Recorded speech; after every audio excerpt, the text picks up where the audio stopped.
ఓం శ్రీ గురుభ్యో నమః. ఓం గణానాం త్వాం గణపతిం హవామహే కవిం కవీనాముపవిశ్రవస్తమం జ్యేష్ఠరాజం బ్రహ్మణాం బ్రహ్మణస్పద ఆనుశృణ్వన్నోధిభిः సీదసాదనం. ఓం ప్రణో దేవీ సరస్వతి వాజేభిర్వాజినీపతే ధీనామవిత్రియమతో శ్రీమహాసరస్వత్యై నమః. గురవే సర్వలోకానాం విషజే భవరోగిణాం నిదయే సర్వవిద్యానాం దక్షిణామూర్తయే నమః. సదాశివసమారంభాం శంకరాచార్యమధ్యమాం అస్మదాచార్యపర్యంతాం వందే గురుపరంపరాం. శ్రీగురుభ్యో నమః. హరి ఓం. వాగర్ధావివ సంపృప్తౌ వాగర్ధ ప్రతిపత్తయే జగతః పితరౌ వందే పార్వతీ పరమేశ్వరౌ. శ్రీమాత్రే నమః. శ్రీమాత్రే నమః. అస్మద్గురుభ్యో నమః. శ్రీ మహాసరస్వత్యై నమః. ముందుగా శ్రీ గురుపీఠం వీక్షిస్తున్నటువంటి ప్రేక్షకులందరికీ కూడా శుభోదయం. ఈరోజు అనగా 27/7/2025 నుండి 2/8 అనగా ఆగస్ట్ 2025 వరకు కూడా మేషాది మొదలుకొని రాశి ఫలితాలు మీనరాశి వరకు కూడా ఏ విధంగా ఉన్నాయో తెలుసుకుందాము. ఆదిత్యాయ చ సోమాయ మంగళాయ బుధాయ చ గురు శుక్ర శనిభ్యశ్చ రాహవే కేతవే నమః. ముందుగా మేషరాశి ఫలితాలు ఎలా ఉన్నాయో తెలుసుకుందాం.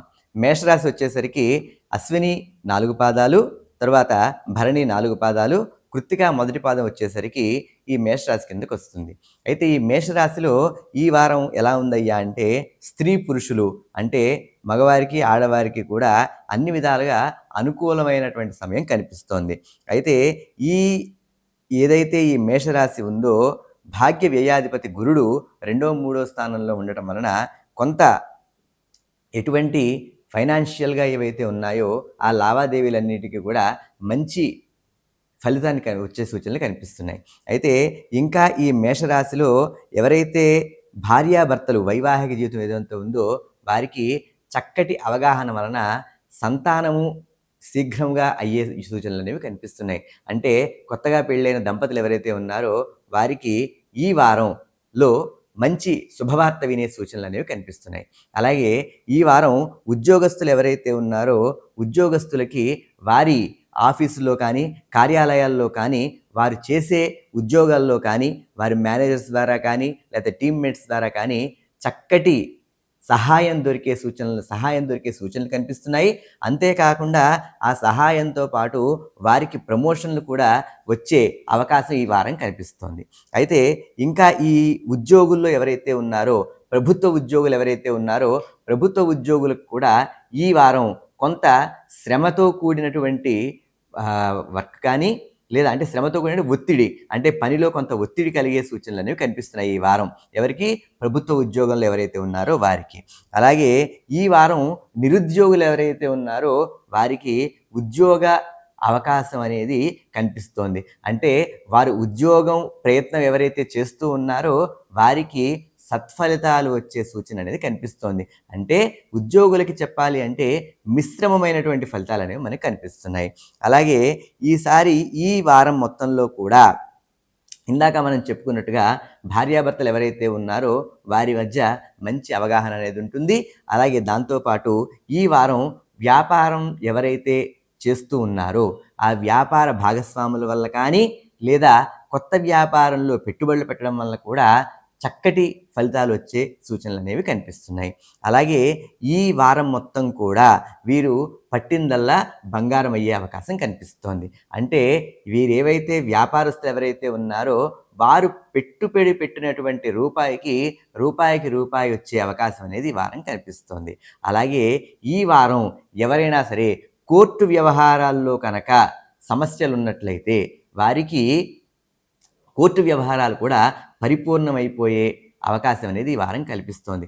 అంటే అన్ని కేసులని కాదు, కొన్ని ఏవైతే కొన్ని సార్ల నుంచి కూడా కొన్ని వారాల నుంచి కొన్ని నెలల నుంచి కూడా ఏవైతే ఆగి ఉన్నాయో అవి ముందుకు వెళ్ళే అవకాశం అనేది ఈ వారం కనిపిస్తోంది. అలాగే ఈ వారం ఇంకా ఎవరైతే హోల్సేల్ వ్యాపారం ఎవరైతే చేస్తూ ఉన్నారో హోల్సేల్ వ్యాపారం చేసే వారికి చక్కటి ఆదాయం వచ్చే అవకాశం ఈ వారం కనిపిస్తోంది. అంటే ఏ విధంగా అయితే హోల్సేల్ వ్యాపారంలో పెట్టుబడి పెట్టి దానిలో ఆదాయం కోసం ఎదురు చూస్తూ ఉన్నారో అటువంటి వారికి చక్కటి ఆదాయం వచ్చే సూచన ఈ వారం అనేది కనిపిస్తుంది. అలాగే ఇంకా ఈ వారం వీళ్ళకి ఎలా అయితే ఉంటుందయ్యా అంటే సాధ్యమైనంత వరకు వివాదాలకి దూరంగా ఉండడం అనేది మంచిది. ఈ రాశివారు వివాదాలంటే అది వైఫ్ అండ్ హస్బెండ్ మధ్య అయినా కావచ్చు, లేదా వ్యాపారంలో ఉన్నటువంటి భాగస్వాముల మధ్య అయినా కావచ్చు, స్నేహితుల మధ్య అయినా కావచ్చు, వివాదాలకి సాధ్యమైనంత వరకు దూరంగా ఉండడం అనేది మంచిది. అలాగే వీరు ప్రయాణ విషయంలో కొంత ఆచితూచి ముందుకు అడుగు వేయడం అనేది మంచిది. అయితే వీరు ప్రయాణ విషయం అని చెప్పేటప్పటికీ సాధ్యమైనంత వరకు దక్షిణం వైపు వెళ్ళకపోవడం మంచిది ఈ వారం వారు. అయితే ఏ వైపు వెళ్ళాలి అని మీకు అనుమానం రావచ్చు. తూర్పు కానీ ఉత్తర దిశగా కానీ ప్రయాణం అయితే శుభసూచితం, లేదా దక్షిణం వైపు మాత్రం సాధ్యమైనంత వరకు వాయిదా వేయడం అనేది మంచిది ప్రయాణాల విషయంలో. అలాగే ఈ సంవత్సరం ఈ వారం నుంచి వచ్చేటప్పటికి ఔషధ సేవనం అంటే చిన్న చిన్న హెల్త్ ప్రాబ్లమ్స్ అంటే జ్వరం కానీ జలుబు కానీ దానివల్ల ఔషధ సేవనం చేసే సూచనలు కూడా ఈ వారం కనిపిస్తున్నాయి. ఇంకా ఈ వారం వచ్చేటప్పటికి వీరికి విద్యార్థులు ఎవరైతే ఉన్నారో అనుకూలమైనటువంటి సమయం. అంటే వారు రాసినటువంటి ఏవైతే ఎంట్రన్స్ ఎగ్జామ్లు కానీ ఏవైతే ఎంట్రన్స్ ఎగ్జామ్లు అయితే రాశారో ఆ ఎంట్రన్స్ ఎగ్జామ్లో మంచి ఫలితాలు వచ్చి మంచి కాలేజీల్లో సీట్లు వచ్చే సూచనలు కూడా కనిపిస్తున్నాయి. అంటే వారు ఎంచుకున్నటువంటి ఏదైతే ప్రణాళిక ఏదైతే ఉందో, అంటే ఇంజనీరింగా, మెడిసినా, లేదంటే బీబీఏ అయినా, ఎంబీఏ అయినా, ఏదైనా సరే ఆ ఎడ్యుకేషన్ పరంగా కానీ విద్యార్థులకి మంచి ఫలితం వచ్చే అవకాశం ఈ వారం కనిపిస్తోంది. అలాగే ఈ వారం ఇంకా వీరికి ఎలా ఉందయ్యా అంటే విశేషమైనటువంటిది. ఈ వారం మొత్తం చూస్తే గురువారం వీరికి విశేషమైనటువంటిది.